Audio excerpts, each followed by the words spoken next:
आषाढ़ मास बड़ा बुधवार बना शुभ संयोग। गाय को खिला दे ये छोटी सी चीज, होगा दुख दरिद्रता का नाश, होगी सौभाग्य की प्राप्ति, गरीब से गरीब भी बनेंगे अमीर। ओम गण श्री महागणेशाय नमः।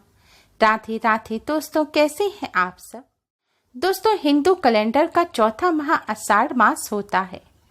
आषाढ़ मास भगवान श्री कृष्ण, सूर्य देव और जल देव को समर्पित है। यह मास भगवान श्री कृष्ण को बहुत ही प्रिय है।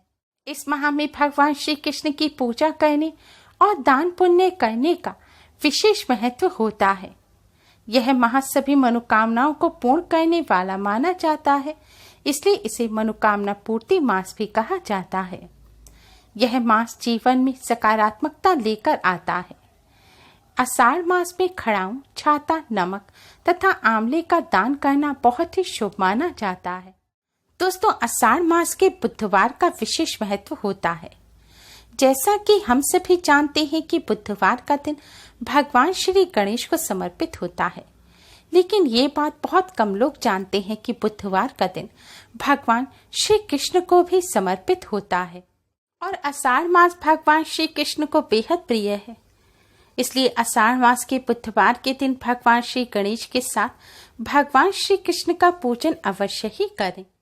आज के इस वीडियो में हम आपको एक ऐसी चीज के बारे में बताने जा रहे हैं जिसे आप आषाढ़ मास के बुधवार के दिन अगर गौ माता को खिला देंगे तो इससे भगवान श्री गणेश के साथ ही भगवान श्री कृष्ण की भी आपको असीम कृपा प्राप्त होगी।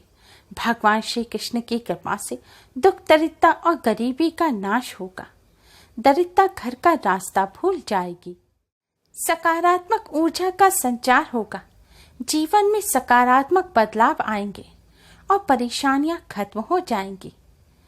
दोस्तों, भगवान श्री गणेश भगवान श्री कृष्ण की असीम कृपा प्राप्त करने के लिए इस वीडियो को एंड तक अवश्य ही देखें।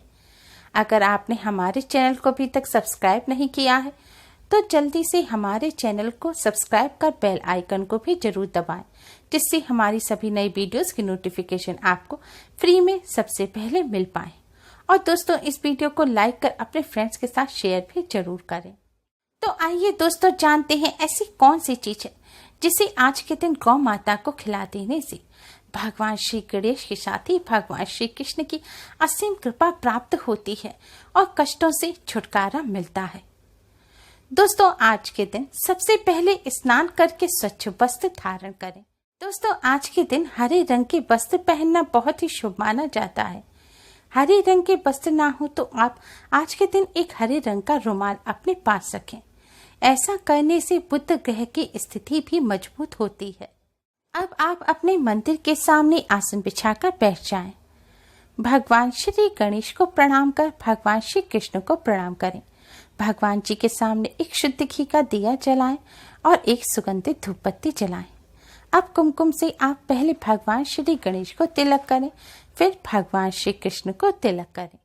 अब आप भगवान जी को भोग लगाएं। भगवान श्री गणेश को भोग लगाने के लिए एक कटोरी में शुद्ध घी लें और थोड़ा सा गुड़ लें। गुड़ ना हो तो शक्कर या बूरा लें। और भगवान श्री कृष्ण को भोग लगाने के लिए आप थोड़ी सी मिश्री लें। दोस्तों, अगर मिश्री ना हो तो आप शक्कर ले लें। आप किसी फल मिष्ठान का भी भगवान जी को भोग लगा सकते हैं, लेकिन ध्यान रखें भगवान श्री गणेश का और भगवान श्री कृष्ण का भोग आप अलग अलग पात्र में रखें। और जो भगवान श्री कृष्ण का भोग है उसमें आप तुलसी का पत्ता रखें। दोस्तों, अलग पात्र में इसलिए रखना है क्योंकि शास्त्रों में बताया गया है कि भगवान श्री कृष्ण तुलसी के पत्ते के बिना भोग को स्वीकार नहीं करते। और दूसरी ही तरफ भगवान श्री गणेश के पूजन में तुलसी का पत्ता वर्जित माना गया है। भगवान श्री गणेश के पूजन में अगर आप तुलसी का पत्ता रखेंगे तो आपको दोष लगेगा और भगवान श्री गणेश वह भोग स्वीकार नहीं करेंगे। इसलिए भगवान श्री गणेश और भगवान श्री कृष्ण भगवान विष्णु जी का भोग हमेशा अलग रखना चाहिए। भगवान श्री कृष्ण विष्णु भगवान के भोग में तुलसी का पत्ता अवश्य ही रखना चाहिए। अब आप भगवान श्री गणेश भगवान श्री कृष्ण से भोग स्वीकार करने की प्रार्थना करें। प्रार्थना करने के पश्चात अब आप भगवान श्री गणेश जी के इस मंत्र का 108 बार जाप करें। मंत्र इस प्रकार है: ओम गण गणपते नमः। ओम गण गणपते नमः। दोस्तों, मंत्र का जाप करने में कठिनाई महसूस हो तो आप गणेश चालीसा का भी पाठ कर सकते हैं। अब आप भगवान श्री कृष्ण का पूजन करें। दोस्तों, भगवान श्री कृष्ण को प्रसन्न करने का सबसे आसान उपाय है राधा नाम का जाप करना। राधा नाम की महिमा अपरंपार है। श्री कृष्ण स्वयं कहते हैं, जिस समय मैं किसी के मुख से राग सुनता हूँ उसे मैं अपना भक्ति प्रेम प्रदान करता हूँ, और धा शब्द के उच्चारण करने पर तो मैं राधा नाम सुनने के लोभ से उसके पीछे चल देता हूँ। इसलिए भगवान श्री कृष्ण की कृपा प्राप्त करने के लिए, भगवान श्री कृष्ण को प्रसन्न करने के लिए सबसे आसान उपाय है राधे नाम का जाप करना। इसलिए अब आप राधे राधे का 108 बार जाप करें। जाप करने के पश्चात भगवान श्री गणेश को प्रणाम कर भगवान श्री कृष्ण को प्रणाम करें और अपने सभी कष्टों को दूर करने की प्रार्थना करें। दुख दरिद्रता गरीबी से मुक्ति दिलाने की प्रार्थना करें। प्रार्थना करने के पश्चात आप साफ मढ़े हुए आटे से रोटी बनाएं। ध्यान रखें, आटे में नमक नहीं होना चाहिए। अब उस रोटी को आप अपने मंदिर पर लाएं और मंदिर में उस रोटी को रखकर भगवान श्री गणेश, भगवान श्री कृष्ण को प्रणाम करें और भगवान जी को जो आपने भोग लगाया है, जो घी, शक्कर, मिश्री या तुलसी के पत्ते का जो भोग लगाया है, उस सारे भोग को आप इस रोटी के ऊपर रख दें। अब इस रोटी को ले जाकर आप गौ माता को खिला दें। गौ माता को रोटी खिलाने से पहले भगवान श्री गणेश, भगवान श्री कृष्ण और गौ माता को प्रणाम करें। गौ माता में विराजित 33 कोटि देवी देवताओं और माँ लक्ष्मी को प्रणाम करें। इसके पश्चात आप गौ माता को रोटी खिलाएं। दोस्तों, शास्त्रों में भगवान श्री गणेश को प्रसन्न करने का ये बहुत ही असरकारक उपाय बताया गया है। माना जाता है इस तरह गौ माता को रोटी खिलाने से भगवान श्री गणेश प्रसन्न हो जाते हैं। विघ्नहर्ता भगवान श्री गणेश अपने भक्तों के सभी विघ्नों को दूर करते हैं। दोस्तों, भगवान श्री कृष्ण को भी गौ माता अति प्रिय है। भगवान श्री कृष्ण भी सदैव गौ माता की सेवा किया करते थे। भगवान श्री कृष्ण को भोग लगाने के पश्चात वह भोग गौ माता को खिलाने से भगवान श्री कृष्ण की असीम कृपा प्राप्त होती है और कष्टों से छुटकारा मिलता है। भगवान श्री गणेश के भोग को गौ माता को खिलाने से 33 कोटि देवी देवता भी तृप्त हो जाते हैं और अपना आशीर्वाद देते हैं। साथ ही धन की देवी माँ लक्ष्मी की कृपा से दरिद्रता और गरीबी का नाश होता है और धन का लाभ होता है।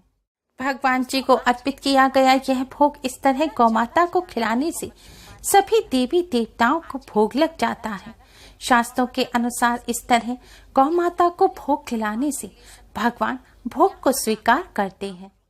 दोस्तों, आज के दिन गौ माता को हरा चारा खिलाना भी बहुत शुभ माना जाता है। आज के दिन आप हरा चारा खरीद के गौ माता को खिला सकते हैं, या फिर हरे रंग का पालक ले सकते हैं, या हरा आम, अमरूद, तरबूज, कोई भी हरे रंग का फल या सब्जी लेकर आप गौ माता को खिला दें। मान्यता है आज के दिन हरा चारा गौ माता को खिलाने से घर में सुख समृद्धि आती है। साथ ही भगवान श्री गणेश और भगवान श्री कृष्ण की भी कृपा प्राप्त होती है। आज के दिन इस तरह गौ माता की सेवा करने से सकारात्मक ऊर्जा का संचार होता है, जीवन में सकारात्मक बदलाव आते हैं और कष्टों से छुटकारा मिलता है, सौभाग्य की प्राप्ति होती है। ध्यान रखें, आप गौ माता को जो भी वस्तु खिलाएं पूरे सम्मान के साथ खिलाएं। गौ माता के सामने खाने की चीज को फेंके नहीं। भोग खिलाने के बाद आप 33 कोटि देवी देवताओं को प्रणाम कर भोग को स्वीकार करने की प्रार्थना करें और कष्टों को दूर करने की प्रार्थना करें।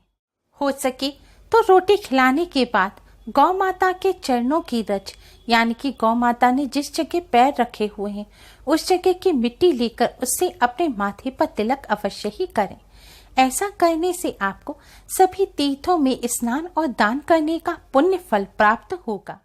दोस्तों, इस तरह गौ माता की सेवा कर आप लाभ अवश्य ही प्राप्त करें। उम्मीद है आपको हमारी ये वीडियो पसंद आई होगी। प्लीज लाइक कर अपने फ्रेंड्स के साथ शेयर जरूर करें, जिससे वह भी इससे लाभ प्राप्त कर सकें। हमारी और भी वीडियोस के लिए हमारे चैनल के साथ बने रहें और इसके लिए हमारे चैनल को सब्सक्राइब कर बेल आइकन को भी जरूर दबाएं। Thanks for watching. Radhe Radhe.